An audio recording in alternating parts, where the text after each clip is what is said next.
Welcome to part 2 on how to start a business. I'm going to talk about several things we mentioned lightly in the first video.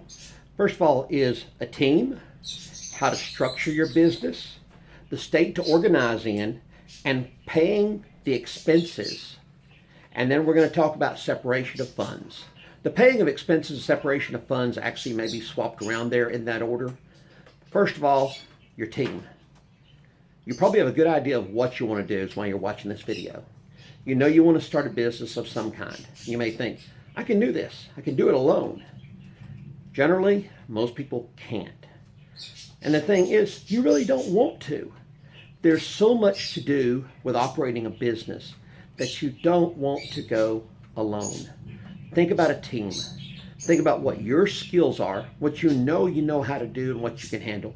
And think about those things you don't like. You just prefer not to do them. Those are the people that you need to gather team members for. Now, what I'm going to tell you is going to be controversial, but first of all, don't think of your best friends and don't think of family. And I know that's going to seem harsh and hard, but friends and family mean well. You love them, you care about them, and it often makes it hard to make the decisions you'll have to as the business owner. So look past your friends and family. Look for someone that you may know vaguely, or someone perhaps you've met in a group that you work with, that you network with, that may have complementary skills. And so, well, I can't hire anybody right now. I can't afford to. You don't have to. Talk to them about your business, your vision, what you believe in and why, and ask them to partner with you. In other words, you'll give them part ownership in the business. You'll give them part of the benefits of the business. Tell them you can't pay right now. You can't afford it. But as the business grows, it will be very rewarding for them by partnering with you. Look for people that are younger, that have social media skills. Face those people that love to be on social media, talk about things, present. Honestly, I'll tell you, social media is one of the hardest parts for me. I'm still looking to find a social media person. Making this video, it's tough. I made one yesterday, same video, but something happened in the transfer. It crashed, it disappeared, it went into the digital ether. Don't know what happened to it. I was dreading, oh man, I've got to sit down and start all over again and make another video. Stretching for me is to record and make these videos.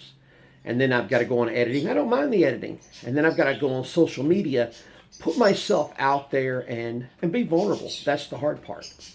And I do it, but it's not the thing that I enjoy. I have to come up with the advertising, the phrasing on social media. I'd much rather be working on the business, writing books, consulting with people that need my help in getting their business credit built. Working on the phone, working in person. I don't mind any of that. It's just hard to get out there on the video and get on social media. So look for those people that'll make a team and make it strong. You need strength in your team, and you need to be able to take things off of you so you can focus on what you're good at. Structuring. Well, first of all, you need to look at where do you live, and is it best to operate your business where you live? Most of you, it'll be yes, because your customer base are going to be right around you in your community, your city, and your state. And, most businesses are still physical. Now, if you're an online business, you may realize your customers are going to be somewhere else or all over the country, all over the world. Well, then you've got some flexibility in looking at structuring. You can structure your business where there's the best tax benefits. Some states have no personal income tax, which can benefit you. You say, well, I don't live in a state like that. Well, if your business is online, you can incorporate in another state. You can incorporate in Nevada, Arizona, Wyoming, Tennessee, Florida. These states don't have personal income taxes. Look it up to make sure, because some things change. But, if you're a physical business, you've got to incorporate where you're doing business with customers. If you incorporate another state and you start dealing with customers directly in your own state, you're going to have to also incorporate in your own state. There's steps to do that. It's called a foreign entity incorporation because it's incorporated first in another state. You'll have to pay fees for your state. But you need to do it right and legal because you need to pay your taxes in your state if you're serving customers in your state. Don't try to avoid taxes. Look at ways that you benefit by using the tax laws in your favor. And now setting up, do you set up a corporation or an LLC? Well, corporations have benefits as in you can sell stock to people that don't necessarily own or operate your business, and you can sell stock to people. Now, you can't advertise it. That's a whole different matter. That's where you're going public, and there's a lot of money and expenses involved. Literally billions, sometimes millions of dollars, often 100,000 or more, going through just the Securities Exchange Commission approvals. But you can privately still sell stocks to friends and family and current co-workers. If you've got a small corporation, it helps you raise some of the funds. Now, as an LLC, which is a limited liability company, the company is owned by the members, not stockholders, but my members. And members can put money into the company, but you can't be selling stock with the company. The benefits are, though, is an LLC is taxed directly through the members of the company. So as the income is distributed, you pay taxes based on the distributions you receive. With a corporation, the company gets taxed as a corporation, then you're paid as an employee, and then you're taxed on those wages you're paid as an employee. So those are things to look at with the different structuring and your state of organization. Now, paying for expenses. You're going to have expenses with organizing your company. And yes, I know this is about developing business credit, but you're going to have expenses before you actually develop business credit. So first of all, you need to set up some way to put money aside for paying these startup expenses.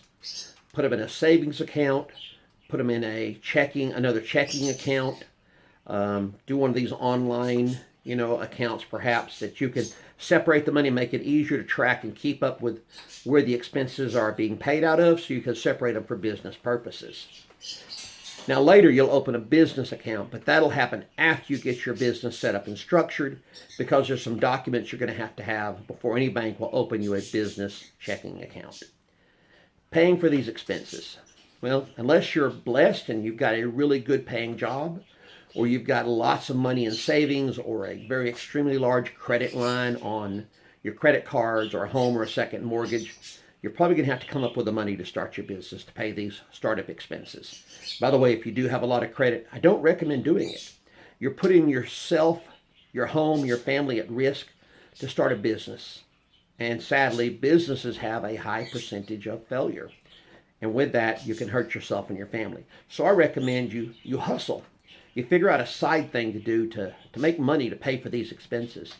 Look around the house. Look at things you've not used in 6 months or a year that you're probably not going to use. Put them up for sale. Sell them on Craigslist, Facebook Marketplace, Let Go. There's so many different apps to do this. You say, well, I don't have a bunch of extra stuff. Well, go to those same apps and look for things that people are getting rid of for free or low cost. That may need a little cleanup, a little repair, a paint job. Get those things, do what needs done to them, and flip them. Put them back out on the marketplace for some money. Make some money. You also pick you up a side gig if you need to. Drive for Uber and Lyft. Of course, I don't recommend that because it puts a lot of wear and tear on your vehicle. And if something goes wrong, your vehicle could be a loss to you. I've had friends that experienced that when we ran our rideshare company. The other thing is looking at, get you another part-time job somewhere. I know you don't want to work extra, but if you can't hustle now to come up with the money for starting your business, you're not going to do what you need to do to pay for your business. You're not going to do what you need to do when you've got to put the work in your business every day. You need to be self-motivated. You need to be dedicated and driven. If you don't have that, find it before you start your own business. If you want weekends off, if you want set hours each day, don't start your own business. Stay an employee for somebody else. Keep a job. I'm just being honest with you, and that's what we all need to do. The more we look at things truthfully and honestly, the more likely it is your business and my business will be a success. Stay tuned for the next video. I'll cover more details. I'll actually get into what it takes to build business credit. That'll be starting in the next section. Thank you for joining me. Remember, like, subscribe, comment. I'll actually read your comments. I'll reply, and some things I'll even use to make a video, because we all need to know. If you've got questions, I'm sure other people do. And there are no stupid questions. So put them out there. I'll answer you. And then thank you. Please share this with anybody else you think it might help. Go to my website if you would like. It's signetbc.com. SIGNET BC.com. That's for Signet Business Credit. And I have my ebook out there now available, and the workbook will be there shortly, on sale at a special rate. Buy it. You don't have to wait for the next 6, 8, 10 videos. You can work through the book directly and get things done a lot quicker. If you need to, give me a message. I look forward to working with you. Thank you. This is Dennis Curley with Signet Business Credit. Have a great evening.